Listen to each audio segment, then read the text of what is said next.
Hello, I'm Professor Lieu.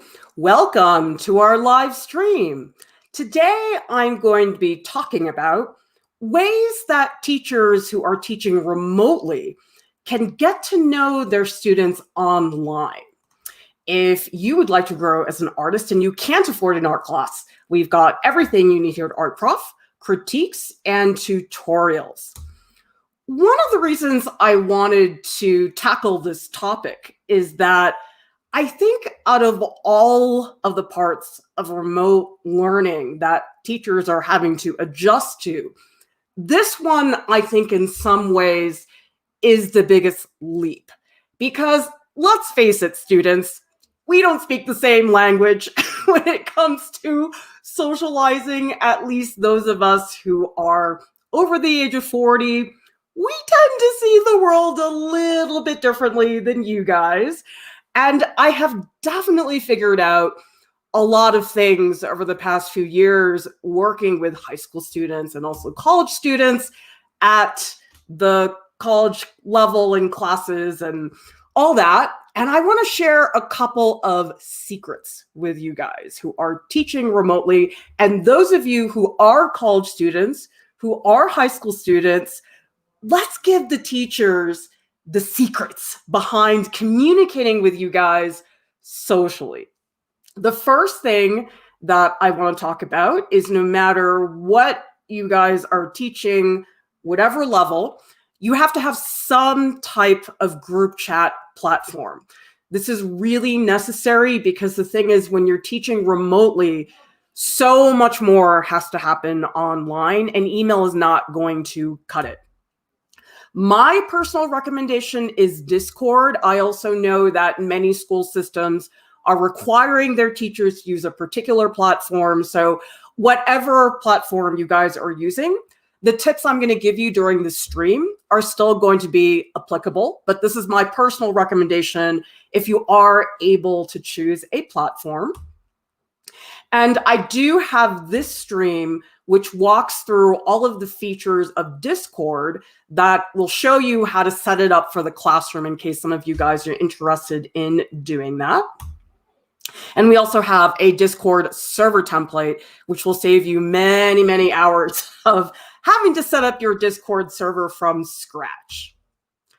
Now, ideally, the best case scenario for remote learning is if you can make the time to have live one-on-one calls with each of your students on a regular basis. That's ideal. Now, the problem with this, though, is that I know a lot of teachers could have anywhere from 40 to 80 students in a single semester if you're teaching multiple classes. So this is not always the most viable option for a lot of teachers. It really, really depends on your numbers. But I would say if you can manage it, try to have a one-on-one call with each of your students.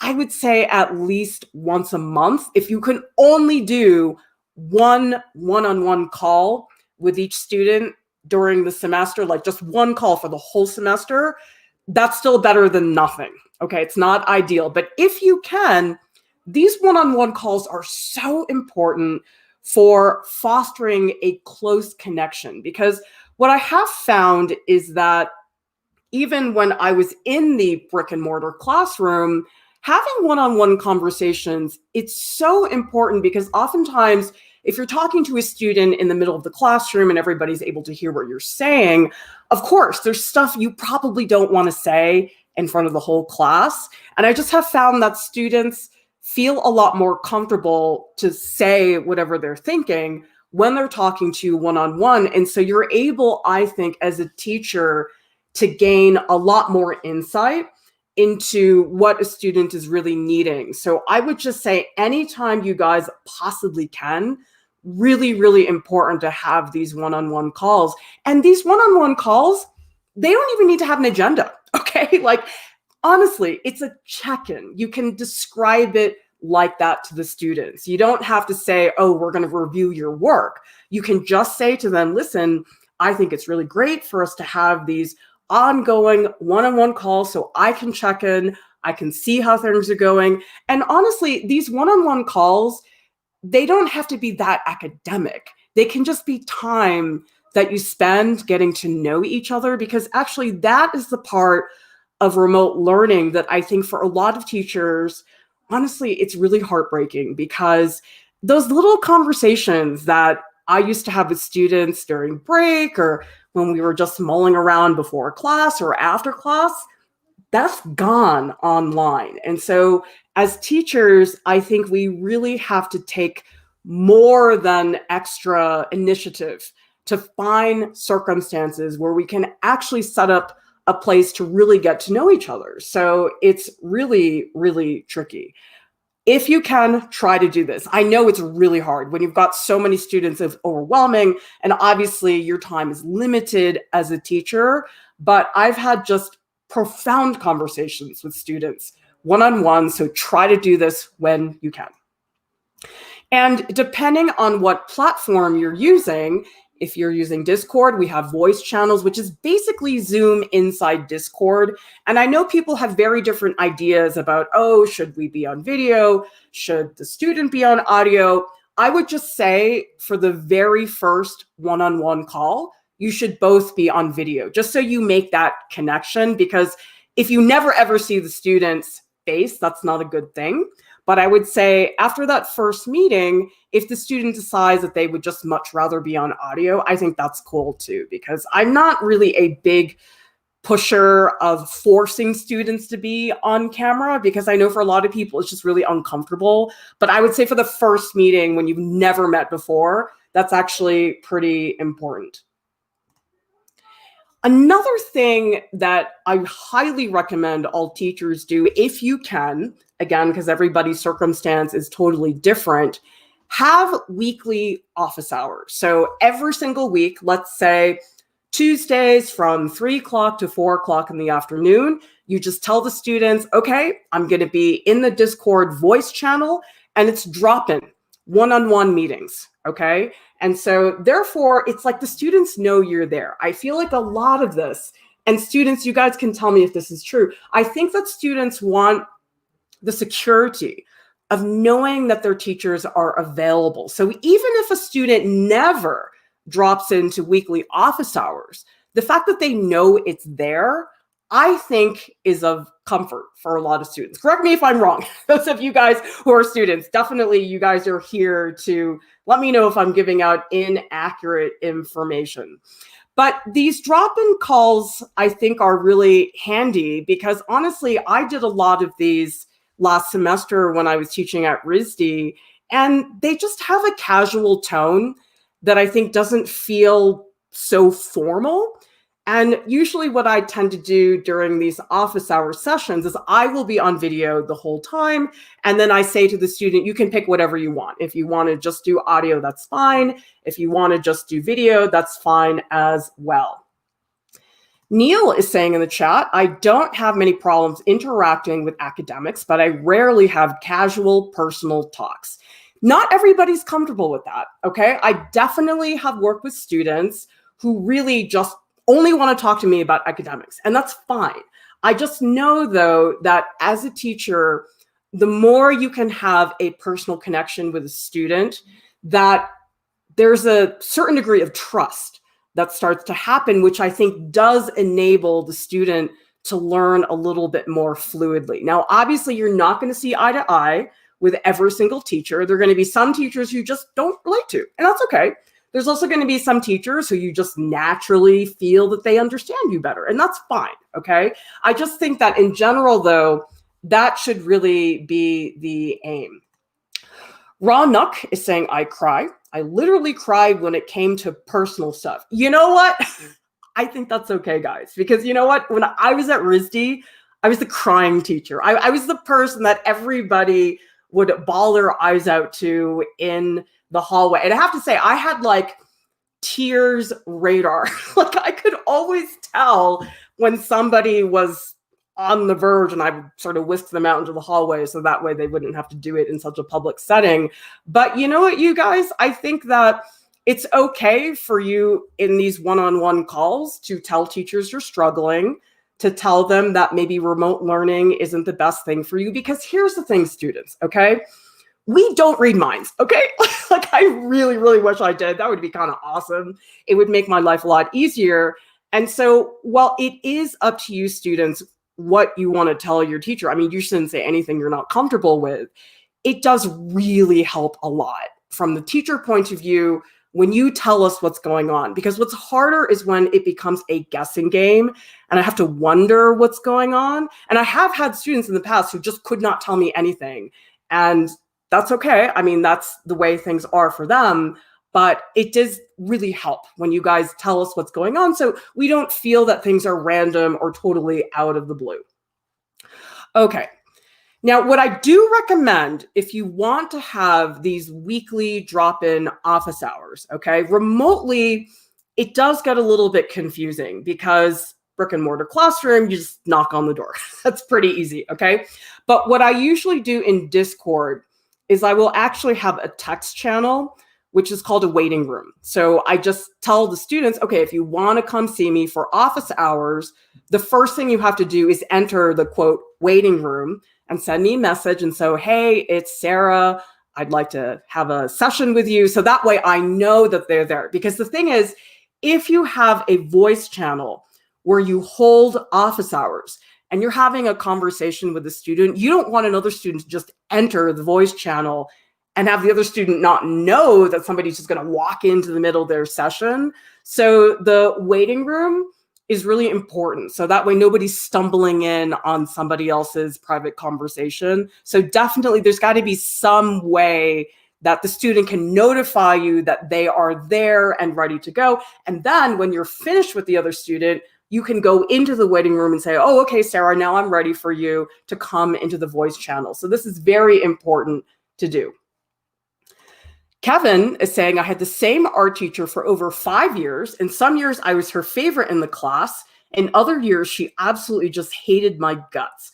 You know what, Kevin? I know it can feel that way. And I definitely have students saying to me all the time, oh, Mrs. Smith, she hates me.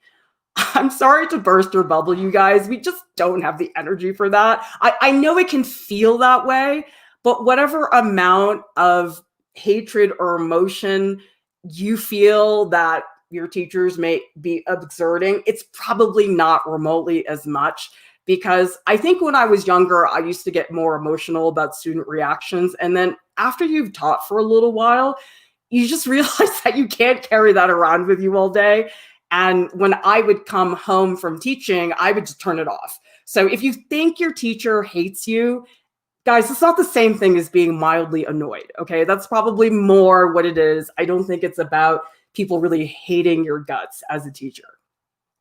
And so what you do, you're in the voice channel, and then you type to the student, okay, time to come into the voice channel, and then it's very easy and clear.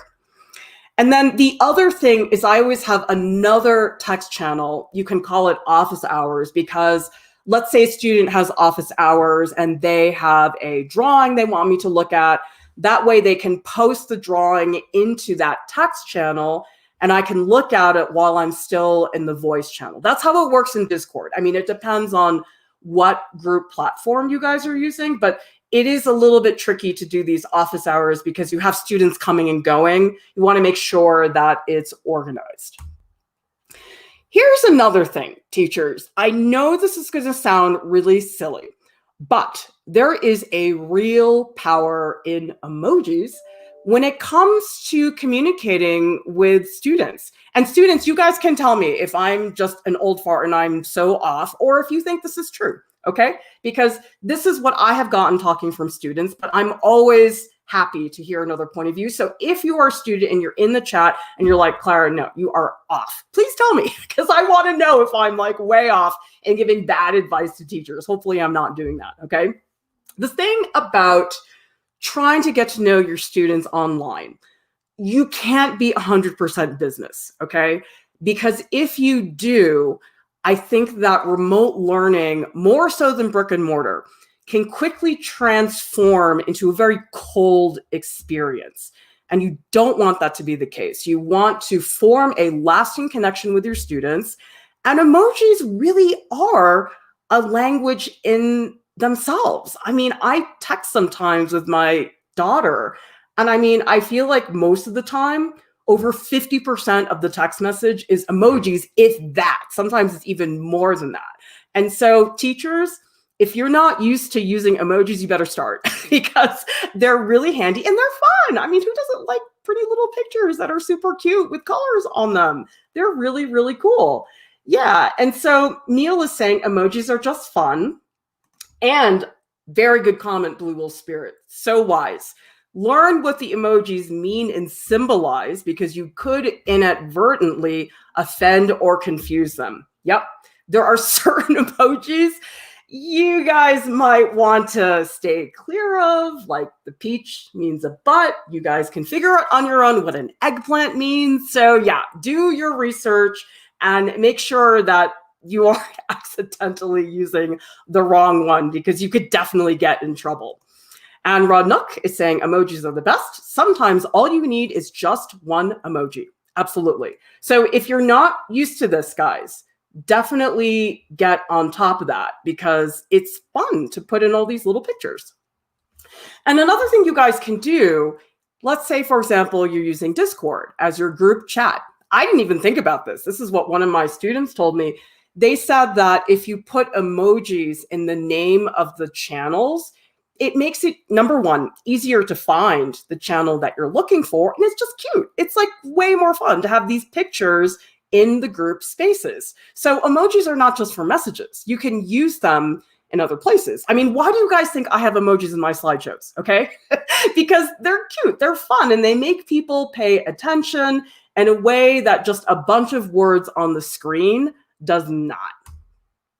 For example, if you're writing a really quick phrase, you did a great job with this drawing, and you add a little fire emoji, that's usually like saying, wow, you're doing a great job. Or if you want to say, wow, this is so wonderful. So there is, to a certain degree, more of a casualness in terms of communication online. But teachers, this is an ongoing conflict for us that we want to be serious when we need to be, but we also have to be willing to lighten up a little bit. It's hard though, okay? Students, from a teacher point of view, it can get a little bit dicey because you don't want to be too silly in a situation that doesn't really call for that. And you also don't want to be like so serious all the time that nobody ever wants to talk to you. So it's definitely a really delicate balance that is really, really hard to do. I think another thing, teachers, that you should really consider doing is ongoing motivational posts, okay? This is something that I generally don't do when I'm teaching brick and mortar because I really don't communicate with students that much online if I'm seeing them in the classroom, okay? But the thing is, I think to keep in mind, teachers, that students are struggling too. I think we all are, okay? Given the global pandemic, I don't think there's any teacher or student who is not having some degree of struggle, okay? But I do think that the students need that extra boost. I think that they need to be reminded, hey guys, good job, nice work. I know you guys are trying. I just want to recognize that I see you guys putting in the effort. I see you really investing the time. They need to hear this, okay? And sometimes I think people might think, oh, but I don't want to just do that just to do that. They should only hear it when they actually are doing an amazing job. And yeah, they're not always going to hit it out of the park all the time, but you have to keep motivating them. I would say at least a few times a week, you got to have at least some post somewhere in your group chat that says, hey guys, keep going. Keep doing it. I am seeing you. I support you. They need all that extra stuff. Really, really important. And here's another thing that honestly, even maybe a year ago, I totally would have scoffed at this advice. It's that every comment you guys send to a student, it all matters. Even when the comment is one emoji, even when the comment is one word or two words, it matters, you guys. Like, I never really thought that me saying good job would actually matter on something that a student got online, but it really does. It's sort of like what we were talking about in the previous stream, how a lot of people in their online activities, they want to be seen, okay? So you don't have to write a big, long paragraph to somebody online, for it to have impact. And I literally had students say to me, listen, sometimes the difference between whether I decide to keep going forward or not is one comment from somebody. Like if I post this thing on Instagram and it's crickets, nobody says a thing, that really bums me out. But when I have one person that comes in and says, hey, good job, that perks me up. It wants me to keep going. Okay. Now, in theory, I think we should all be trying to boost ourselves up, but you can't always do that. You need the support. And so literally, you guys, as teachers, when we write things like, yay, party emoji, I think that matters. I also think it matters when you just say to somebody, keep going. Does not have to be long, you guys. This is really, really important. Okay. Yeah, like Lisa is saying here, pep talk at work is nice too. And Neil is saying, I had one teacher who just plays random motivational videos to cheer us. It feels lazy and impersonal. Yeah, I would not recommend that because it's not coming from you. Like, I know if I were a student, I would much rather get one of these messages from the teacher than have some silly video being played because it's not coming from the teacher. It doesn't feel that genuine. It has to have something happen. Or if you guys want to sympathize, like if you just want to say, that's a bummer, I'm sorry that happened to you, right? I know this makes teaching more work, but you know what, you guys, these are small actions that you can take as teachers that from what I have seen have really big impact, okay? And so if I have to pick between putting out 30 short comments that are gonna keep people going versus 2 comments that are like really well written and really long, like that's not very big impact because it's only gonna impact 2 people versus 30 people. So I think that's really important. Yuko is asking, do you create Instagram accounts for your classes, ask students to post, and then comment? I did try Instagram last spring, but I found it was too limited and the visibility was not very good. It was actually hard for the students to see what everybody else was doing. And so my recommendation now to post work and get comments is to do it on Discord. I think that that's a lot better. Yeah, like Tom G is saying here, I love all the comments in Discord. And sometimes the comments are not long, but it's like they really have meaning. And so I really feel like a long time ago when I was scoffing at these short comments, I used to think, oh, that's so shallow. It's just one word. From what I've seen interacting with students online, it's not just one word. It actually is that little boost that could be the difference between somebody giving up and to keep going on. Keaton says, my old art teacher made a lot of snarky comments, but when someone showed him a scribble, she was really nice.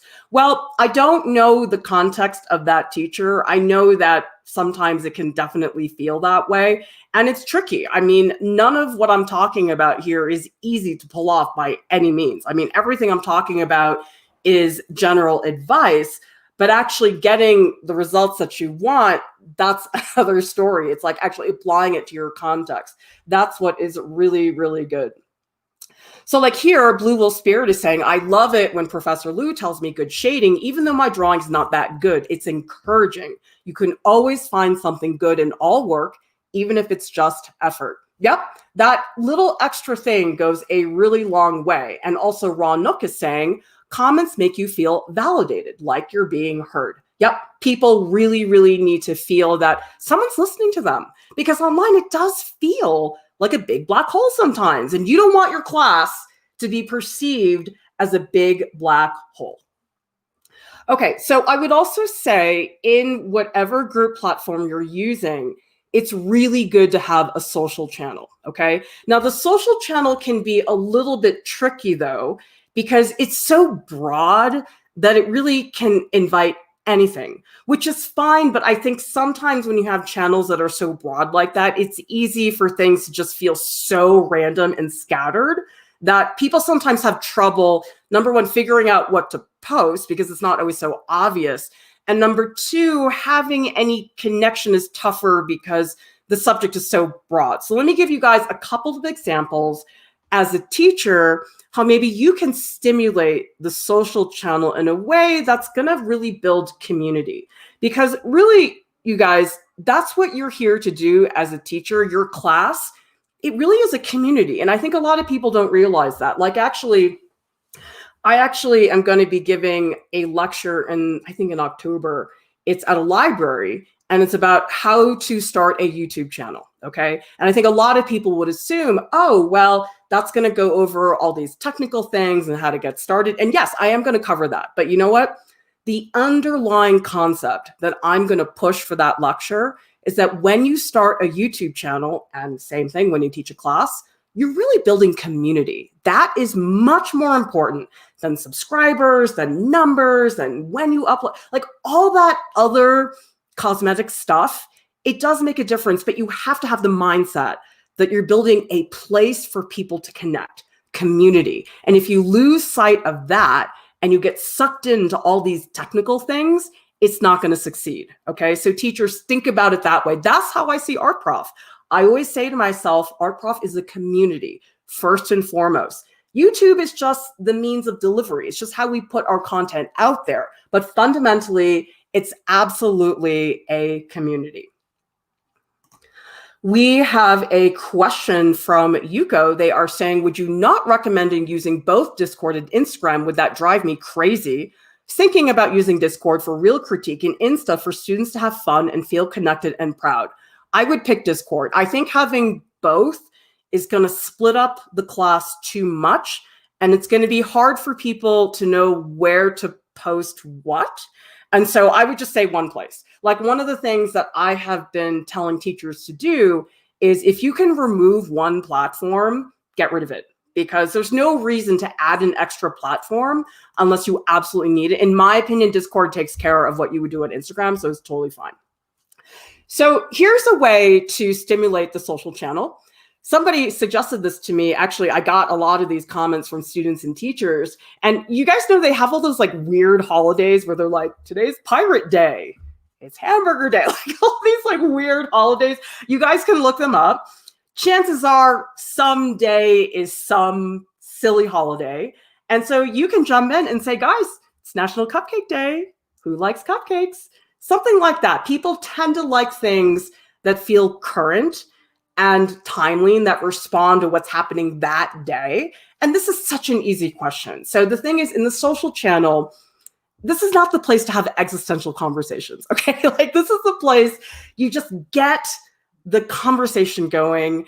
And you guys know, those of you who hang out with me in the Art Prof Discord post live streams, sometimes we get in there and we're talking about some like hot topic in the art world. And then 15 minutes later, we're talking about Alice in Wonderland and pizza. So, and that's fine. You know, as long as it stimulates the conversation, that is the most important thing. Kelly is asking about Padlet. Discord is not an option. I have not used Padlet before, so I don't know what the features are, but a lot of the practices that I'm talking about, you can absolutely put them in any platform. So like these ways to stimulate conversations, ways of using emojis, this is all totally stuff you guys can do in any platform. Mystical says that goes the other way too. If my teacher asks for input, I always try to comment on things I've liked. If a teacher comments on liking to see students' faces in video chats, I turn on my cam. Yeah, it's like, as a teacher, you can't just wait for the students to come see you. You have to put yourself out there and see if they'll come. And they won't always respond to what you're saying, but that's okay. All right. Now see, look at this. All right. I just brought up cupcakes.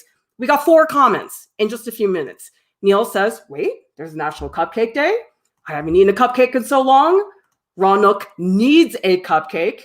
And Blue Will Spirit is recommending cheesecake. Do you guys see how fast that was? Like, I put up one question. It was a really simple one. And then immediately people had something to say. Okay. So the thing about these discussions, it's not about deep conversations. It's just getting the conversation going. Okay.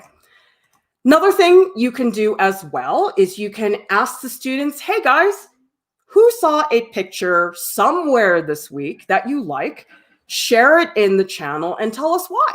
Maybe you saw one of Jordan's character designs and thought, hey, that's really cool. I really like that.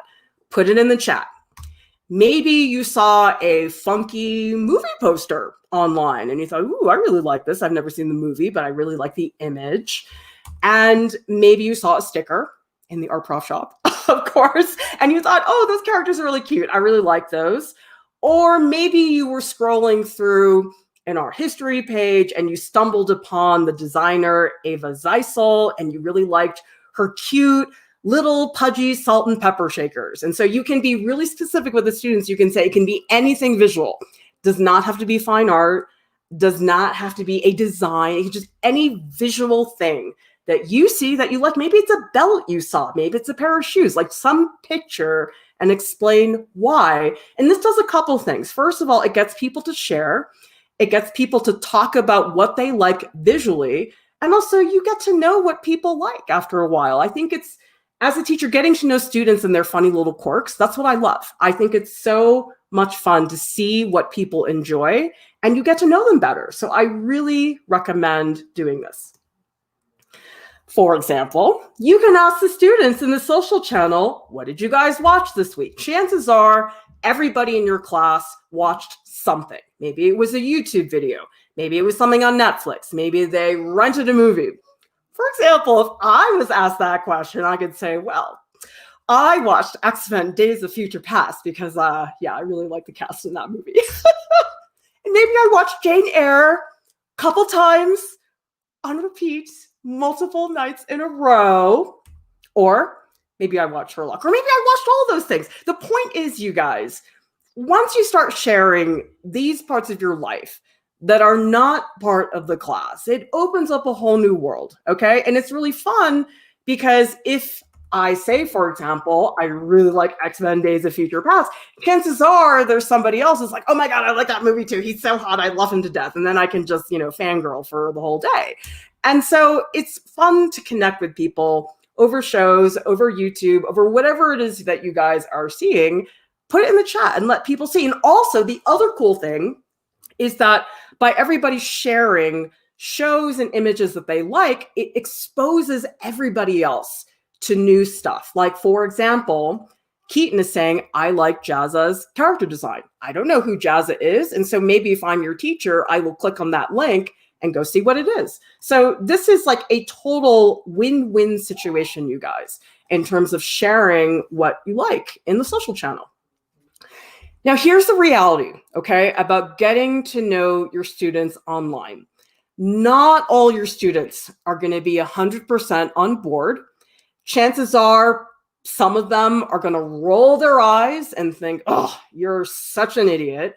You know what? That is the reality of teaching, okay? You're not going to get everybody else on board.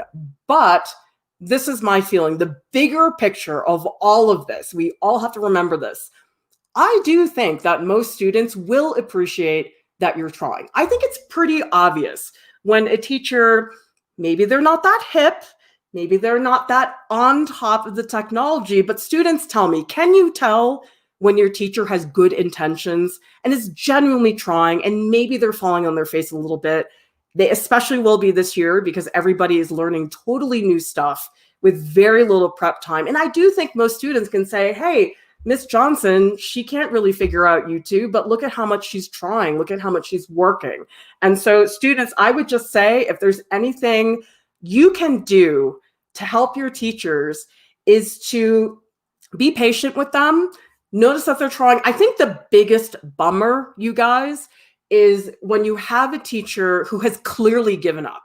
Okay, a teacher who's like, I can't be bothered, or is like, I don't want to deal with this. Like that, to me, from the student point of view, is very upsetting because it's the biggest bummer in the world. Like, who wants to be taught by a teacher who has given up? And I heard stories like that last spring. Students were really angry. They said, well, this professor totally gave up, did not try, and that was a big bummer. So just show that you're trying. I think that's the most important thing. Blue Wolf Spirit says, yes, it's really cute when teachers try. Yes, exactly. And I do think that, as silly as it can feel sometimes from the teacher point of view, it is charming when you guys are sort of stumbling together. And I think that's okay. Also, teachers, and this is probably, I would say, especially those of you who teach in academia, this is going to be hard for you to do. It was hard for me to do for a very long time. It took me years of experience here at Art Prof. Teachers, you guys are going to have to be a little silly. You're just going to have to. Think about it this way. It's like if you being embarrassed for 30 seconds or longer, if that gets your students to pay attention, to absorb something, isn't that worth it? I think it is. I mean, I'm at the point where I've just taught for so long and I want so much for my students to absorb things that my whole attitude now toward teaching, I'm like, you guys want me to dance? If you will learn this, I will dance for you, okay? Actually, here at Art Prof, the only time I'm going to dance is if we hit 1 million subscribers on YouTube, okay? That's going to be a little while, so that's the only time I'm going to dance. But my point, you guys, is as a teacher, you got to let your guard down a little bit here, and you have to have silly photos of yourself playing with accordion books and stuff like that, because online, if you are dead serious all the time, it's not going to be fun for anybody. It's going to be really dry and you're not going to make those connections. I think you can be sort of more serious brick and mortar and it can still be okay. But I think online, it's sort of like being so serious and dry is like 10 times worse. And in real life, it's really hard. This is a good comment from Neil. They're saying when we were in in-person classes, my teacher liked to talk about crushes and matchmaking all the time. My other classmates love it, but it makes me feel uncomfortable. Okay, so here's the thing, guys. There are definitely boundaries. There are things you should never talk to your students about, okay? For example, I think, Neil, this is totally inappropriate. I would never talk to a student about their dating lives, I would never talk to them about that, okay? Now, that doesn't mean that they don't tell me about it, and I'm like, yeah, I really wish I didn't know that about you now. So it's one thing if a student, like, they just tell you, but I would never pry. Like, I would never say to a student, ooh, who are you dating? Like, that's so wrong and inappropriate, okay? So there are definitely topics that you should never talk to your students about. But I think that things that are harmless, like X-Men and Sherlock, like cheesecake, like these are all topics that are totally fine. And I would never put a student in a situation where I would be like trying to coax personal information out of them. No way. Okay. The thing is, though, you need to make a connection and you just have to be very conscious about all those things. Okay. Now let's move on and talk about more ways to be silly. For example, when you've been teaching online, you guys will notice that you start to accumulate like more and more bad screenshots of yourselves. Like, I just must have folders and folders of these. Like, I was actually taking screen caps the other day because I was preparing this other lecture and I needed to get a screen cap from one of my tutorials. So I'm taking the screen cap and I end up with this. And I'm like, okay, that's a good look. Nice. And I thought, okay, this has to be useful somewhere. So what you could do as a teacher, as like a fun little thing, is you can post some funny caption like this, and you can say to the students, okay, guys, post a caption for this silly picture of me, you know, something like that. This is very harmless and it's really fun. Because you know what I've discovered about YouTube, and I actually think this is sort of true about remote teaching in general, is that YouTube really, when it comes down to it, it's education and entertainment. I think people think about it more as being entertainment, but there's a lot of educational content on YouTube if you're looking for it.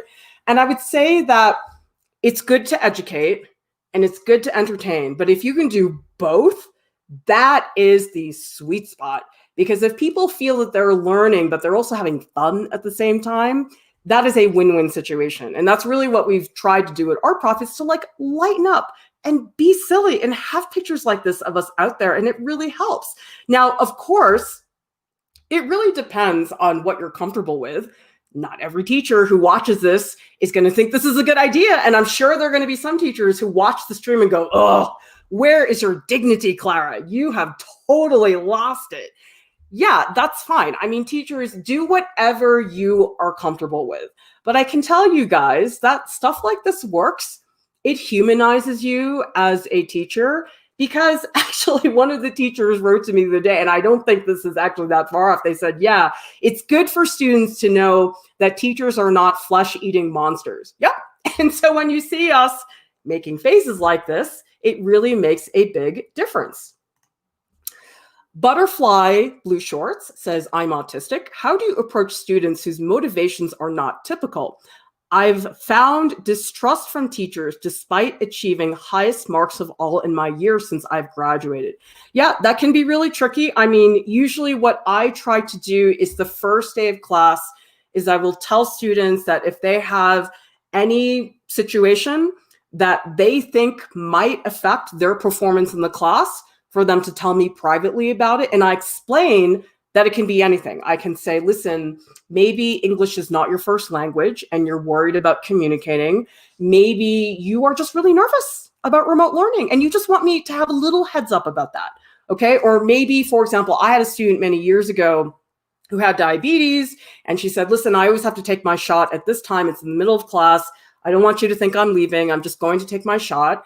And so you could, for example, go to that teacher and say, listen, I just want you to know that I'm autistic and these are some things I want you to be aware of. Because again, students, I think that this is a two-way street. And so if you have particular things you're worried about, instead of keeping it to yourself and hoping your teacher figures it out, which they will not, because I never do, tell them what you're comfortable with and explain to them, listen, these are some things that would help me. And these are some things I want you to be aware of. Because I actually did have a student many years ago who was autistic, but I did not find out until the last day of class.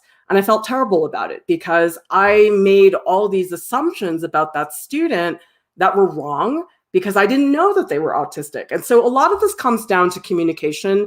And I know some of it does depend on your school. Like it's really different. Like if you're in high school, things are done differently than if you're in college, because if you're in high school, you're a minor. If you're in college, you're over the age of 18, everything is very different. So I'm not trying to give blanket advice for every single context. I just think the more people communicate, and again, that's why those one-on-one calls are so important. It's really, really important.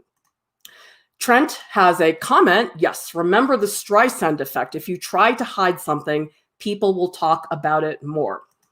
And Mystical says, I have one teacher from high school I still talk to. She knows everything about me, but I offer all of the information I gave her. She gives advice, but never pushed into my business. Exactly. That's the way it should be. So for example, if a student wants to tell me about something and they're struggling, I will talk to them about it. Okay.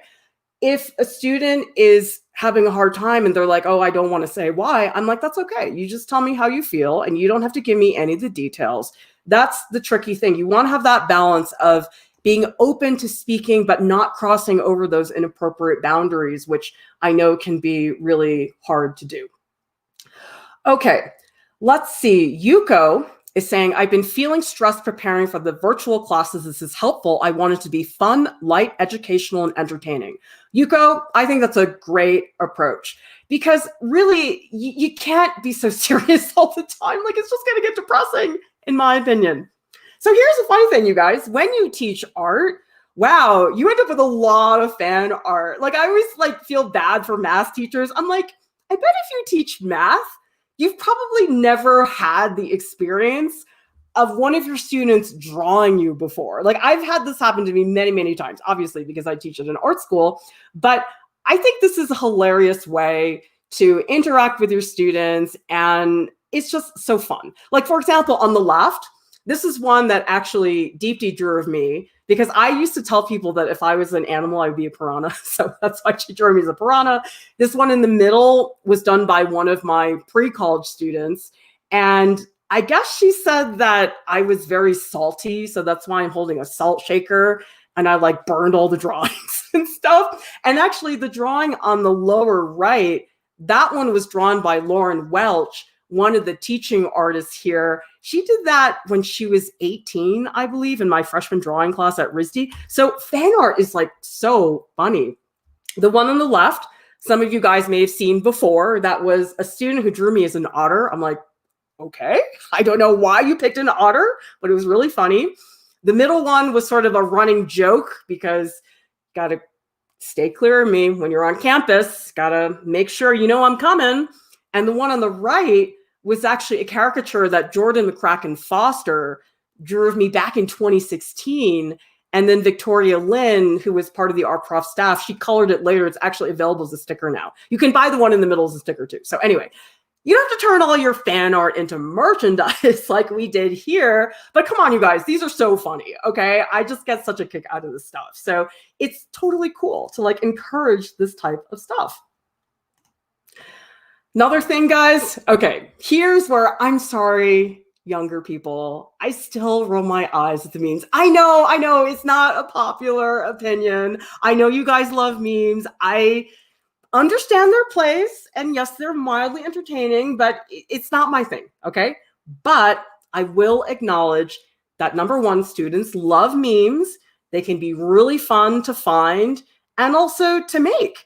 And actually, these memes I'm going to show you guys, these were actually made by Mark Steer, who is part of the art prof staff over the past half of a year. And so he was actually the official meme maker at art prof. And so every single week, Mark would design a art prof meme that was based on a recent video. So for example, you have here this one, these two people looking at this painting. It's actually me and Jordan having a crit clash together. So in addition to those silly screen caps and everything, you can post them and be like, okay, guys, make a meme out of this. Again, these are like little actions. All these little things that I'm telling you guys to do, they might feel like nothing, but in my opinion, it all adds up. All these little gestures can make a big difference.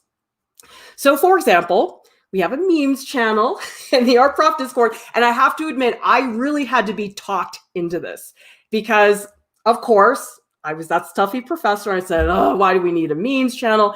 And the only way people talked me into it is they said, listen, if you don't have a meme channel, people are going to put memes in all the other channels because they can't help themselves. And then you're going to be annoyed that the other channels are flooded with memes when you actually want them for something more targeted, like a critique or painting techniques or something like that.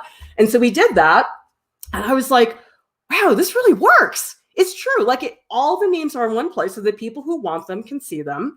And the other channels don't get cluttered with all that stuff. So I really recommend that you guys make a memes channel. It's really, really helpful.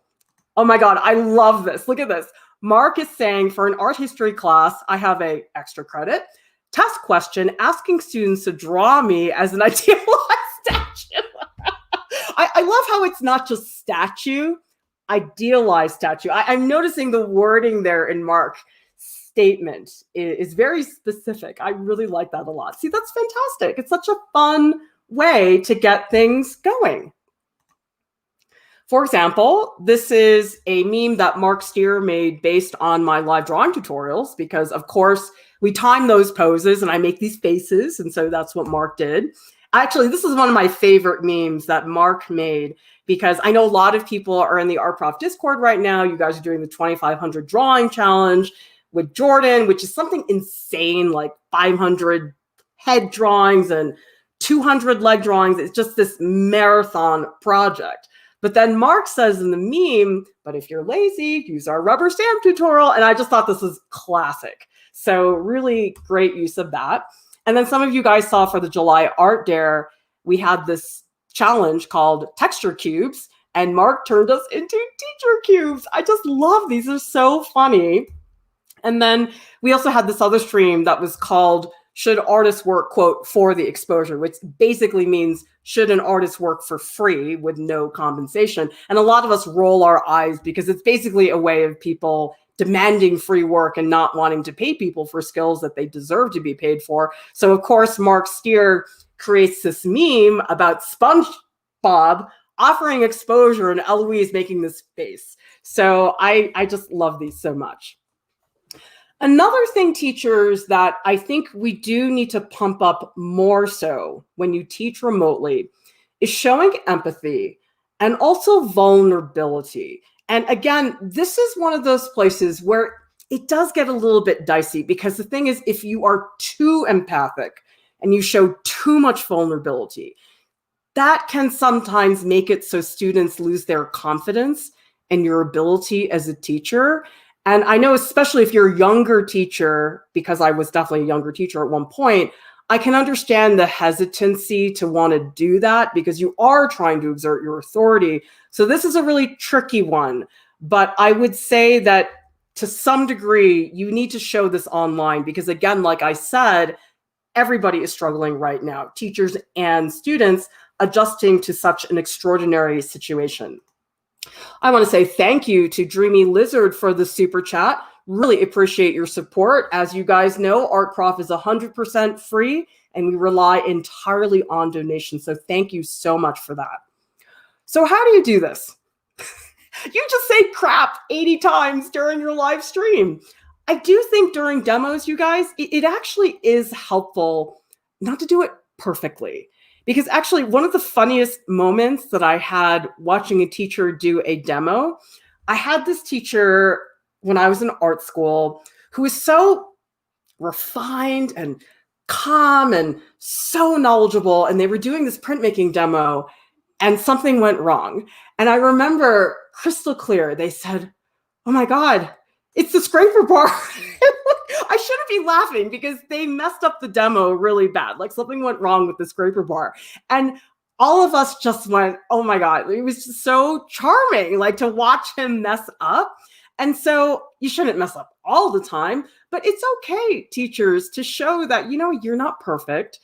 You make crappy drawings too, and you're not always happy with your work. I think it does not come across well when teachers act like they're these omnipotent artists, because nobody is.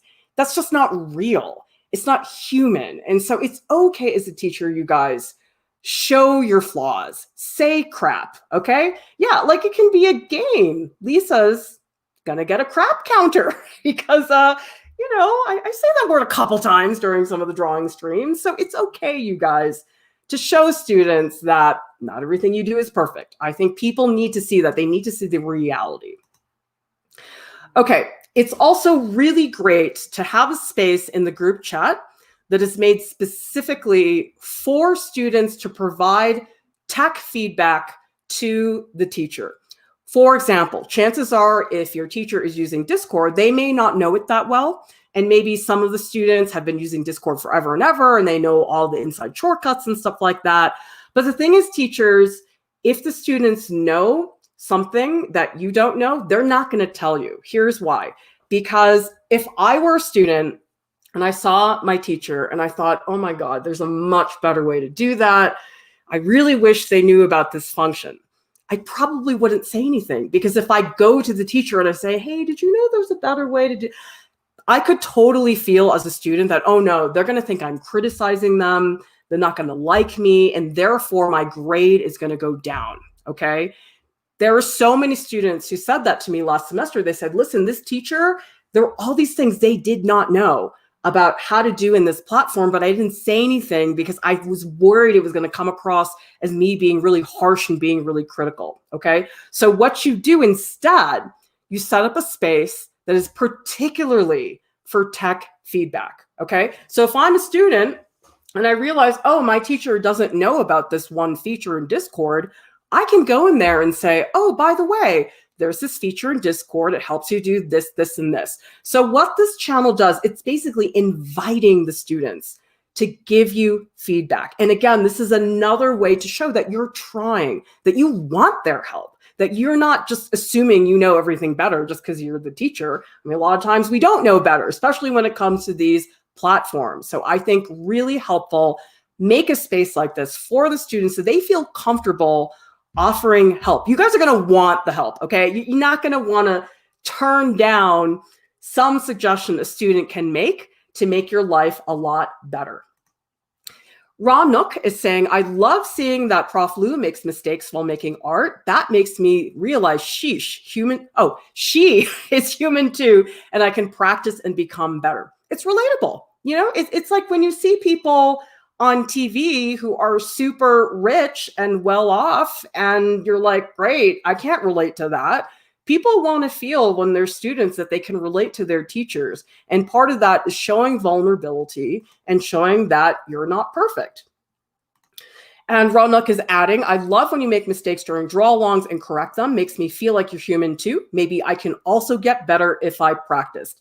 Yeah, and seeing people mess up and then seeing how that gets fixed, that's even more important because it really bothers me. You guys ever watch these tutorials where just every single thing they do in the tutorial is perfect, and then you do it and it's not like that? Like, actually, the thing that really bothers me, you guys, you ever go to make a recipe and there's like a picture of the cupcakes and you're like, oh, I want to make those cupcakes, right? And then you make it and it looks nothing like the picture. Like, I get actively angry. Like, the best recipe books to me are the ones that make something tasty and don't mislead me that I'm going to make this incredible, like 5-star Michelin restaurant pastry dessert. Like, it actually just shows you what it actually looks like. So I think that's really important. And Blue Wolf Spirit says, when teachers make mistakes, the students are more likely to give you more leeway and respect since they can identify with another human rather than an art god/goddess. Yeah, who wants to be taught by an art goddess? That's really annoying. I would not want to do that. So you can ask them too, like sometimes in the Discord server, maybe there's a specific channel topic. Maybe there is something else, like you can use playlists. Like, guys, I'm not joking. A lot of teachers are going to need your help, okay? I had to explain to a couple teachers the other day, listen, YouTube playlists are fabulous. You can do this, this, and this. A lot of teachers don't know about that. So you're going to want to tell them, and making that space is very, very helpful. Okay, let's talk about this idea of an art hangout. This is sort of like office hours, but it's not like office hours in that it's way more casual and it's not one-on-one. It's sort of like you come in, hang out, you leave, people are coming and going type of thing, okay? In fact, we had an art hangout, the art prof staff, a couple days ago, because actually we realized, we're like, we never really get to do that because when we have a staff call, we're so busy talking about art prof stuff that we never have time for all these silly conversations. So we had this art hangout for a few hours. It was so much fun. We had such a great time. And so teachers, what you can do, let's say maybe once a week, you can say, okay, on Wednesdays for these 2 hours, this is the art hangout. We're just going to be in the voice channel. And you can be on video, you can be on audio, whatever you guys want. It's just time to do whatever. I did this with my RISD class in the spring. We never talked about anything serious. Most of the time we were talking about hot white men. I mean, that was sort of my fault, just a little bit. But the point is, these art hangouts, I think they're a casual space. It's like, again, I think a big part about remote teaching, you have to create a space for an interaction, because if you don't make that online space, that interaction will not happen. And so you have to make these online spaces. David is saying it's about showing students that the whole teacher-student thing is going to be a horizontal relationship, like we are all equal in a way. Yes, this is very different, I think, than brick and mortar, because in brick and mortar, there's so many things that you can just intuitively do because you're in person. But online, you can't do that. Like here, you really need to have a social channel. Like if I want to say something silly about cupcakes, I don't have to be like, oh, I need to set up a social channel to do that. Like in brick and mortar, I just talk about cheesecake. It's like not a problem. But online, you have to have that space that's actually set up. Butterfly Blue Shorts says, how do you feel about responsibility towards more sensitive or younger students regarding criticism? Making sure you do not break their self-esteem. So many students never practice out of school. Yeah, this is a big, big challenge. And I know that it's something that a lot of teachers are very concerned with and don't always know exactly what to do. And again, every student is unique. And so just because something worked with one student, it doesn't always mean it's going to work with somebody else. I mean, what I typically try to do is I try to make sure students know that I know that they're there, because I know from what I've talked to a lot of students about is some students say things to me like, you know what, that professor, they don't even know what my name is. And I know for a lot of students, once they realize that their professor has not taken the time to learn their name, they're done with that professor. I mean, that's such a, it feels like it's not a minor thing, okay? Teachers, you got to know their names and you got to know their nicknames. You got to know how to say it correctly, or at least show that you're trying to say it correctly. And I've also had things like, for example, I've had students say to me, you know what, this teacher never bothered to find out what my pronouns were. This teacher always confused me with this other girl just because we both had black hair. And things like that are not cool, you guys, okay? As teachers, we need to do better than that. And I definitely have had students where I'll mess up their pronoun and I'll say to them, listen, correct me, please. I'm so sorry. I'll apologize. Or I'll try to say their name. I'll totally mess it up. And then they'll correct me. And so I think as long as, again, it's like you got to show that you're trying and that you notice that somebody's there. And then if you still are not getting through to them, sometimes what I will do with a student is I'll say, hey, listen, can we just have a check-in? Just want to see what's going on. And so reaching out to a student like that is really important. Now, it's hard because sometimes if you have 80 students in a semester, that can be really, really hard to do. So it's definitely a balance, but I think just paying attention to those things really, really makes a difference. I know that students really care about stuff like that and really fessing up when you screw up, which you're going to screw up. I mean, I do it all the time. So as long as you are admitting that you mess up, that's the most important thing. Mystical says, a lot of my teachers use Slack instead of Discord. It's very similar for the person that was talking about alternatives. You know, it's good you brought up Slack because I have not talked about Slack very much. And actually, we use Slack for the art prof staff. That's where we do all of our art prof business stuff. But I'm not a fan of using it for a classroom. And here's why, okay? Slack, in my opinion, first of all, most students have never used Slack. Slack really is not a social platform at all. It really is a platform that people only use if they've had an office job, they've worked at a corporation. Like Discord is different. Like a lot of students have used Discord for gaming or fandom or something like that. So Discord does have like a social side. Like I don't know anybody who has a Slack account for a bunch of their friends. Like that's really different. I mean, maybe people do and I just don't know about it, but I really associate Slack with like an office position.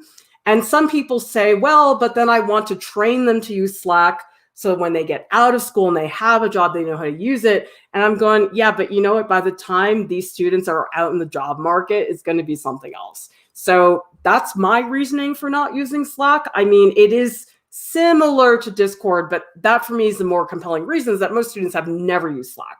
I have Slack for art prof and I have hired college students and high school students and not a single one of them has ever said to me, oh yeah, I've used Slack. Never. They're all like, never used it before. So I think Discord is a lot better.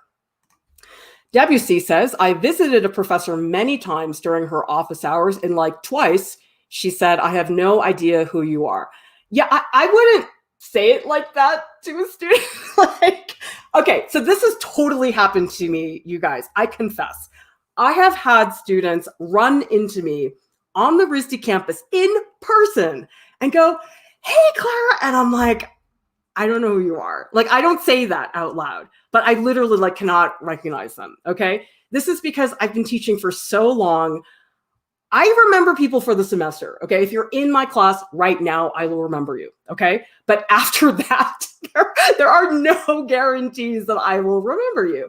And so usually if I'm just walking down the street, I'll just wave hello. But if somebody actually like has a conversation with me and they're like, oh, remember this? And I really have no idea. I just admit, I'm like, I'm sorry. I'm an idiot. I'm getting old. I can't remember who anybody is. Please remind me who you are and what class. I think it's just, you have to be honest. Like you can't like pretend that you know who somebody is. And I will say to, I confess, I don't know. So just tell me. I think that's the most important thing. Let's see what else people are saying. Mystical says, I'd rather use Discord than Slack, honestly, so I see where you're coming from. And Blue Wolf Spirit says, I found Slack to be more oriented towards developers like IT people. Yeah, usually it's like a job thing. It's not a socialized situation. And then also, if you guys decide you do want to have an art hangout, let's say in a voice channel in Discord, I would also have like office hours, an accompanying text channel where people can post images and links. So if you're discussing something, oh, hey, check this out, you can put it in there because obviously you can't do that in a voice channel. And again, if you guys need tips, teachers on Discord, watch this stream. Let's talk about icebreakers. I know that this is especially compelling for teachers right now because in the spring, a lot of us had the students for a couple weeks in person and then we went remote. And so in some ways, not that that was easy, but it was easier than in the fall when you're getting brand new students. You never met them in person. And so these icebreakers, they might feel a little bit silly, but I think in some ways they're much more important now than they ever have been before. So here's one thing that I would consider. I know a lot of teachers are doing breakout rooms in Zoom or whatever platform you're using, and these can work. But in my opinion, breakout rooms are a lot more effective when students are giving a very specific task and they have to come up with visible results, okay? What I don't think works in breakout rooms, and students, correct me if I'm wrong, okay? Tell me what you guys think about breakout rooms because I'm curious. The breakout rooms that I found students did not like are when teachers said, okay, everybody go into a breakout room with these students and discuss this. If you just give them a topic of discussion, students told me they didn't do it. They were like, yeah, we just gossip for half an hour. Like, that's not good. You can't trust them to do that. I mean, of course, as a teacher, you might go around to the different breakout rooms and they'll talk about it when you're there. But if you're just saying, talk about this, I don't think that's very helpful. So I think it's a lot better when you require them to say, okay, by the time you're done, you should have this. So let me show you guys what I'm talking about. Because the thing about breakout rooms that a student explained to me that I thought made so much sense that never even occurred to me is that when you have remote learning, a lot of students don't get a lot of time together outside of class. Usually what people do is they have their friend groups, they hang out with their friend groups, but those peer-to-peer relationships, the people who aren't like your personal friends, but you get along with them and you're in the same class, those interactions can disappear if you don't have breakout rooms. And I know that when I was in art school, I definitely had people, I was not like friends with them. Like I would never go out to dinner and have a movie with them, but I would totally talk to them in class and have a good time. So breakout rooms, that is your opportunity for those student-to-student interactions to actually happen. Yuko is asking during class, when you have one-on-one critiques, what do you ask the other students to do while they wait? Do you put them in small groups? Usually if I do one-on-one critiques, I schedule those by appointment. So I don't have the rest of the class waiting around because again, it's like why would you make 20 people wait just so you can talk to one student? So usually I try to make the schedule so I don't have to do that. Otherwise it's a big hassle. WC is saying, I find breakout rooms awkward. And Blue Wolf Spirit says, I think they stink. And WC also says, I've had breakout rooms where certain people help facilitate the conversation and those were nice. And Mystical says, a lot of my teachers did written paragraph icebreakers, but no one actually read them and breakout rooms just seemed awkward. Yeah, so that's why I'm going to say, you guys, it's much better to have like a task that people are doing together where you get results. Like, for example, this is a really fun icebreaker that I did with some of my high school students a couple of years ago. So it's basically this assignment. We call them cartoon selfies, okay? And we have a video on this starring Casey Roonan. This is an older tutorial that we did. And basically what we say to the students is, okay, everybody draw yourself as a cartoon many, many times. And then you post them afterwards. And maybe in the breakout room, you draw one, take a picture and share it, okay? So that way there's some structure because I agree, it's really awkward when like you're in a room with 4 people and it's like, yeah, talk. And you're like, about what? This is like, really, really awkward.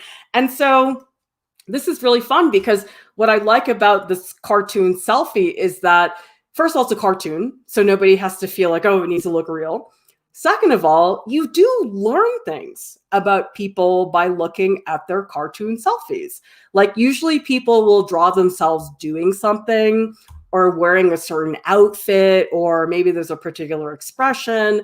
And so usually when I've done this assignment, after people do their cartoons, we show them to each other and you explain, oh yeah, I drew myself doing this because this is something I do a lot. I drew myself wearing this green hoodie because it's my favorite outfit. And so it's a really nice way to get everything moving without people having that like awkward moment of needing to start a conversation.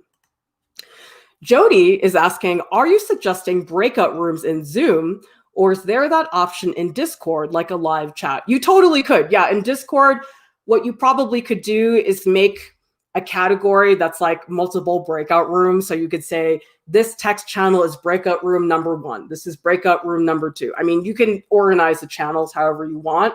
I guess people use breakout room as a phrase because that's usually what people are using in Zoom. But yeah, you could absolutely do the same thing in Discord or any other platform that you're talking about. Tia has a comment. Please don't put us in random breakout rooms. We miss our friends. Yeah, it's tricky, Tia, because the thing is, if you just put people in breakout rooms with their friends, they won't have any reason to interact with people who maybe they don't socialize with. And so I think that's where I say if you have a task, it's less awkward. You don't have those like silences where nobody really knows what to do. So here's another one that I really, really like, because who doesn't like food? Of course, it's all about food. And so what I will say to students is, okay, let's say on Tuesday, we're going to do this illustration assignment. Everybody think of a dish that you really like. Maybe it's a dish that your family members make. Maybe it's something that you like to make. Anything. Does not have to be that formal. It could be just a dish that you whip up out of your head. It could be peanut butter and jelly. It does not have to be anything that fancy. And so what I say to the students is you visualize how to make that dish. And it can be step by step. It can be very free flow, because you know something? Who doesn't like to talk about food? And number 2, you learn stuff about people. Like I did this project a couple of years ago with some of my high school students, and a lot of them had family in Portugal. And so I learned about all these like Portuguese dishes that I'd never heard about. And they were so happy to like tell me about the dish and how it was made and why they liked it so much. And so this is sort of similar, I think, to the cartoon Selfies, in that you learn things about people without them having to like tell you, because it's so awkward when people are like, what's your favorite jacket? What's your favorite show? Like people don't want to be grilled. So if you just say to them, what is a dish you like? Make a picture of it, show it in the Discord, and maybe tell us in the voice channel why you chose to do that dish. It's like an indirect way of getting people to talk about themselves without putting them so much on the spot. Tia says, as much as we hate it as students, having cameras on this semester has improved participation so much. Yeah, I think that if that's working for you teachers, then do it. I think it really depends on the age group and also the type of class you're teaching, how big it is and everything. I tend to not like to put pressure on students, but you know, whatever works for your situation. So it can be something like this. Like you don't need anything labeled. You can just make a drawing of like a floating pepper shaker that's like going into a frying pan. And it's like you get so many like hilarious illustrations of this. So this I have found to be just a really fun, easy assignment. You can do it with any art supplies, and people love talking about this. Okay, let's talk about group drawing exercises, because nothing is more fun than getting to draw together as a group.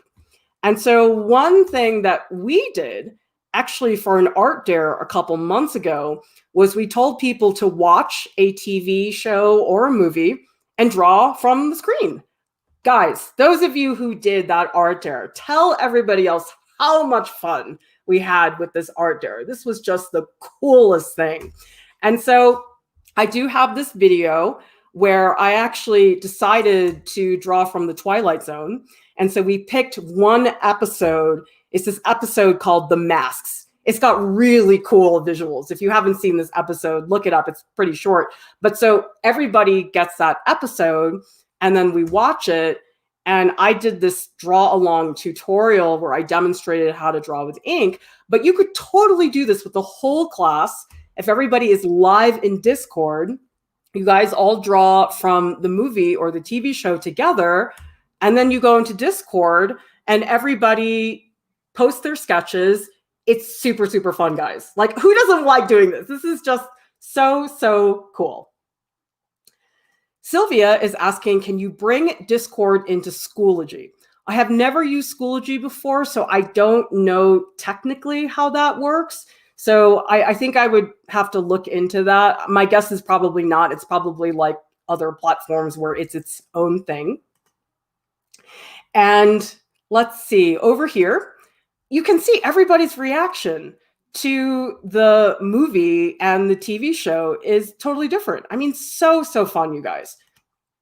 And so then again, in the Discord, you upload, you show everybody what you did, and you have a great time. This is another art dare that we did. I got to admit, I'm recycling some of our stuff, but hey, some of you may have never heard of this before, okay? You can do gesture drawings from animal videos because obviously people aren't living with a lion. I hope you're not, at least that you can draw from life. And so what I say to people is just go on YouTube, find an animal video. There's millions of them. By the way, there's a baby panda born the other day at the National Zoo. Isn't that cool? So whatever animal video you can find, do these quick gesture drawings. It's a really good gesture drawing exercise. And you can draw whatever you want. You can pick a cat, you can do a kangaroo. And we got you guys covered because we also have this cat drawing tutorial which shows you how to do this. And what's fun about this too is that because it's a video and the animals are moving, people don't have expectations. The drawing has to look amazing. Like, I love this page of quick gesture drawings by Lauren Welch, one of the teaching artists here. And honestly, some of my favorite sketches that she did were the ones that are less detailed. Like, do you guys see the one in the very middle, second from the right? That one has very little detail, and yet I feel like that one has more movement than some of the other ones. And so this is a really fun activity. And it's the same thing. You go into Discord, you post the stuff, you see what everybody's doing. All this like live group drawing, you're in it together. It's as close as you can get, I think, into getting all this stuff going on. Okay, let's go over a couple of art games because I know a lot of teachers are asking for different types of games that they can do. So there's some two-person games that I think are really helpful. And again, this can be done in a breakout room, like maybe you have 6 students in a breakout room and people are doing this together. So this is a really fun one. It's to make a collaborative comic. This is hilarious. Like, this is such a great game to play. I got this from Casey Runin. He put together these images for me. And this is really fun because basically what you do is you pair up with another student. And so student 1 draws panel 1. Student 2 also draws panel 1. Okay. And this is the type of art game, like, you're just getting up cracking up. Like, you're going to just be in total stitches. And then what you do is you switch. I mean, in real life, that's what you would do. In Discord, probably what you would do, you'd take a photo of your first panel, you'd post it, and then the other student would look at your first panel, and then they would create panel 2 in reaction to what the other student made. So you're just going back and forth. You do a panel, your partner does a panel, you do the next one, your partner does the next one, and it just creates these really hilarious stories that go really crazy and into all these funny places. You cannot do this project and not have a good time. It's really, really fun. And again, post the results in the group chat. It can get a little bit complicated online because you do have to stitch together the panels. And so whoever has the ability to do that, that does make it a little bit easier to figure out what image goes where. And then these are also really fun blind contour portraits. If you pair up with somebody and you're drawing them on video, it's awkward at first, but it's kind of hilarious. And you sort of can't have a good time doing this because blind contours are just so weird looking. You sort of have to laugh. And so usually what we do, you can do this on video. You partner up, again, in a breakout room, maybe 6 students per breakout room. And then you just try to draw each other and you're probably going to crack up and it's going to be awkward and weird. And then you end up with these weird, weird drawings. And again, no pressure for them to look amazing because everybody knows that they're blind contour. So this is another really cool game. and then posting the results in the group chat. That's the best part of all this stuff, you guys, just seeing the images pour into the Discord and seeing what everybody made from the exercise. Now, here's a really fun game that the whole class can do that we have done here at Art Prof in the past. And that is this game, we call it, Is It From a Photo? We have so much fun doing these streams. And so I have to imagine that if you're a teacher, this would be really fun too. This probably is better high school and above. I think middle school, it might not be such a good fit, but who knows? I mean, it depends on your students. It depends on the class. So basically, we show a picture of an artwork and you say to the students, and you can do this in a group chat or in a voice channel, you can say, do you guys think this drawing is from a photo? And you ask the students to say why. Well, what makes you think this is drawn from a photo? What makes you think this is drawn from life? And then what you do is you have the reveal and you show the incriminating photo, which demonstrates if it was actually drawn from life or if it's actually done from a photo. And these streams are so much fun because people sometimes disagree and then you can explain why. And so we have a blast doing these. And sometimes they're famous images. Like this one is actually, this is a colored pencil drawing that I did. But this one, if you don't know, this is a very famous painting. It's called The Problem We All Live With, and it's by Norman Rockwell. And I have to tell you guys, I knew this painting for a long time before I ever knew the types of photo references that Norman Rockwell shot. And so this might even be a game with artwork that you know about. You've seen the image, but maybe you don't know anything about how it was made. And so I really enjoy this a lot. And so we have 2 of these streams that you guys can use. And you guys are very lucky because last night I spent all this time putting together and updating the section. So I actually have a new section on the Art Prof Game Show. And so if you go to this page, what you're going to see is a page that looks like this. It says, is this from a photo? You can click the link and you can watch the video segment where we actually talk as a staff what we think. And then when you're ready to show the answer to the students, you click that red button that says see answer, and then a new page pops up with the answer. So teachers, you can totally use this page. You don't have to format any of the images or anything. Just use our website, and then you can do the reveal when you guys press that see answer button. Butterfly Shorts says, how do you find the state of video art and its representation in traditional media, considering TikTok and the evolution of the media? Oh, wow, that's a stream that's going to have to come after this one at some point, because that's a big, big question. I think it's a great topic, but I don't think we're going to have time to get into that. Okay. And if you want to see a game show stream in action, we actually have one scheduled for this week with me and Kat and Deepti. So we hope you guys will tune into that because we haven't had one of these streams for a while. And it's just a really fun guessing game. You learn so much about the work. It's really, really cool. So teachers, if you have not had an opportunity to look at artprof.org, we do have this new section, Teaching and Learning Art Online, which I just recently updated. It's quite different than it has been lately. So we have the main page. Scroll down and you will find these images at the bottom which show you all the various sections. There's stuff about equipment, teachers, home art supplies, games, Discord, tips, critiques, prompts. We have everything here for you guys. Yuko has a question. One of my students doesn't like technology. She has a hard time doing things like creating PDF files. She's really upset that things are online. Have any tips on how I can help her? I think I would just make sure that you either have a handout that says step-by-step how to do something, or that you are willing to have a one-on-one with her to maybe walk through some of those things. And I would also say there are certain things online that are easier to do than others. Like, for example, somebody actually emailed me a PDF form the other day. I had to fill it out because I did a lecture and I had to give them information. I cannot tell you guys how much it irritates me to death when people send me a PDF to fill out and I can't fill it out. That drives me insane.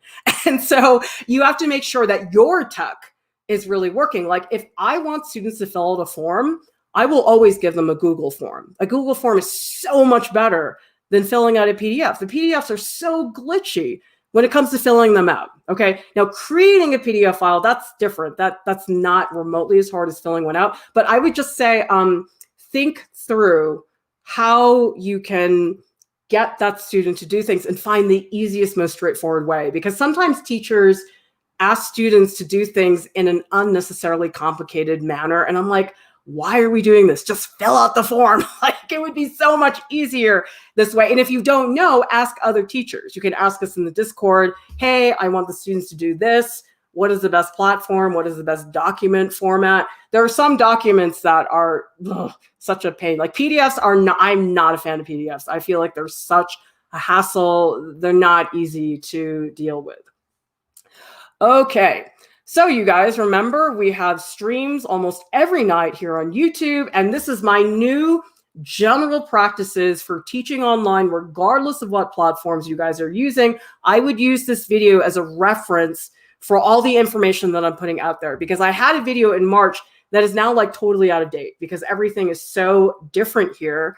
And I want people to have the most recent information, because what I've been doing is really paying attention to what teachers need, what people are asking for. Like this is a stream I did the other day on how to live stream an art demo on YouTube. So I'm trying to keep things as up to date as possible. Mystical says, my math teacher gives us PDFs of our tests that are so annoying to edit. And Blue Will Spirit says, people use PDFs because only certain parts can be altered. It has control over the content. Yeah, I know PDFs have their place, for sure. There are certain times when I think you should. It's just so much of the time, I feel like the people who are giving you the PDF to fill out have not looked at, can you actually fill it out? Like, I've been given so many PDFs where I'm like, there's no edit option here, guys. Like, this is not going to work. And thank you so much, Butterfly Blue Shorts, for the super chat. We really appreciate having your support here at Art Prof. And remember, many other streams about remote learning, interviews from students. Art Prof has a podcast. It's available on Spotify and also on iTunes. Please leave us a rating and a review. And please join me on Discord in a few minutes. I will be over in the Art Prof Discord. We will be hanging out in the post live streams channel. The invite link is in the video description below. We have a quick question from Sylvia. Do you have a video? How to set up my streaming equipment to begin streaming? I do.